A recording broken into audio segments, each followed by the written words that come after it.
iftiinka cadceedda ilaahay subxaanahu wa tacaala enerjigu inaga siiyaa noolahoo dhami ku nooli waayo haddaan enerjigeeda lahaynin dunida wax chemical reaction oo ka dhici lahaaba ma jiro caleenta yare geedka ku taalla waa warshada ugu weyn ee dunida ku dul taalla uguna qayliya buuq yar soo moogida caleentu inay tahay waxa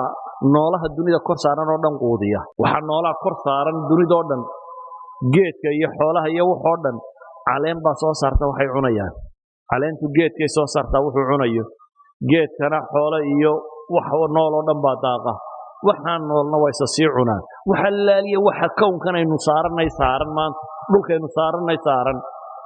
warshada kaliya soo saarta waa caleentaya iyana photosynthesis yar oo ay cadceedda inooga qabato ayay farsamadoo dhan ku samaysaa ilaahay subxaanahu wa tacaala ifkaasuu cirka ka keenay inta gamma rays iyo waxaa rayse violet caafimaadka waxyeelo oo dhan atmospheriga laynagaga celiyey spectrumka atmospheriska lightka soo dhaafaa intuu yahay waa inta nolosha ay u baahantahay seven colorskan iyo inta yare ku xigxigta xataa badda markuu ku dhaco iftiinkaas مثلا casaanku spectrumkan badda markay biyaha nalku ku dhaco casaanku 18 mitir buu ku dhamaadaa dad minis 20 mitir haddaad badda quusto nabar kugu dhaco dhiigaaga afimaysid waayo wax casaan la yiraahdo kama jiraan yalowgu markaad 100 mitir gaadhaa buu dhamaanaya greenki iyo bluegu waxay dhamaadaan maxay 240 mitir waayo iyagu waa kuwa photosynthesis sida si dhirta baddu ay u baxdo noolaha badda ku jira si uu geedkiisu u bixi karo ilaahay subxaanahu wa tacaala nalalka kale oo dhan meesha sokaa lagu reebay laakiin greenka iyo bluega photosynthesiska waxa ay ka kariyaan dhirtu cunnada ka sameeyaana ilaahay wuu sii daayey ilaahay ay ka gaadhaysa 240 mitir roobka cirka ka soo da'aya biyaha ilaahay wuxuu ka dhigay dissolvable wax kastaaba ku milmi karaan inta ugu badan minerals waxay ku milmaan waa biyaha roobku markuu soo da'o ee wabiyadu dareeraan 5 bilyan oo tan oo chemical bay badda geliyaan oo nooluhu u baahan yahay hadduu dhulku abaarsado baddana waa abaarsanaysaa roobkaasi hadduu di'i waayo ilaahay muxuu yidhi wa fi samaa'i rizqukum wamaa tuucaduun cirkaasay jirtaaba ilaahay yidhi arsaaqdiinna iyo waxa laydin yabohay dhammaantiin roob hadduu di'i waayo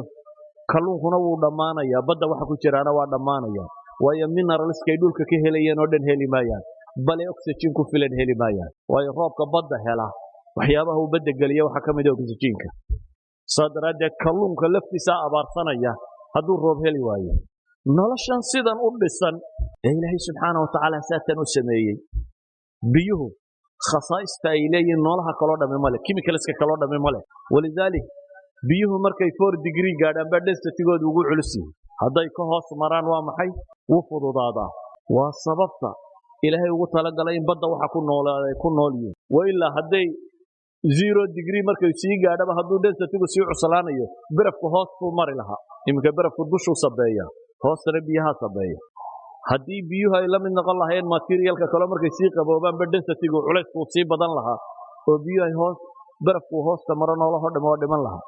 ilaahay markuu uu kala bedelay badda waa la dhanaaniyey lawlaa aanay dhanaan ahayn dunida qurmuun baa loogu dhiman lahaa milixda ay tahay leedahay ayaa badda waxa ku baktiyay iyo waxaynu ku gurayno iyo wax dhan urtooda bedeli lahaa waa illa dunidoo dhan ur bay u dhiman lahayd hadday biyaha baddu macaan yihiin waxaynu isleeyahay hadday baddu inoo macaanaato mala biyaad ka dhergi lahayd baad leedahay maad noolaateen yani noloshan sida ilaahay u dhigay u taallo hadday bad tahay iyo hadday barri tahay hadday xayawaan tahay hadday miqdaarka biyo ee cirka ka soo da'aya tahay hadday temperature tahay hadday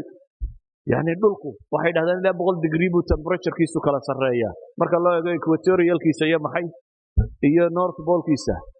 haddaanay sidaa ahaan lahayn bay leeyihin nolosha ma jirteen wax kastoo innaga aynu isleenay malaa sida kale ku fiicnaan lahaa scientifically waxay leeyihin hadday sida kale ahaan lahayd noloshu ma jirteen taa macnaheedu ayuha alikhwa waxa weeyaan dunida tan aynu ku nool lahay waa halkaa uu ninka saynisyahankay ka leeyahay waa tailor made for man buu